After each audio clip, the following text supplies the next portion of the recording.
ready to transform your Minecraft storage and decoration game.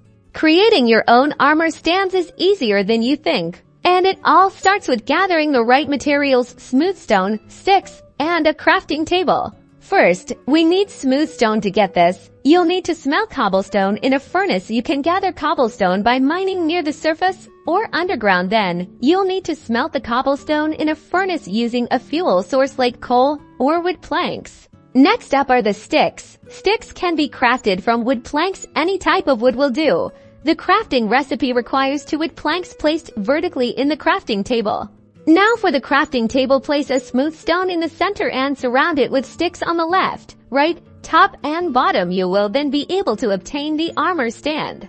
Congratulations! You can now place your armor stands anywhere. Simply right-click or use the appropriate action button. Now put the armor onto the stand to display them.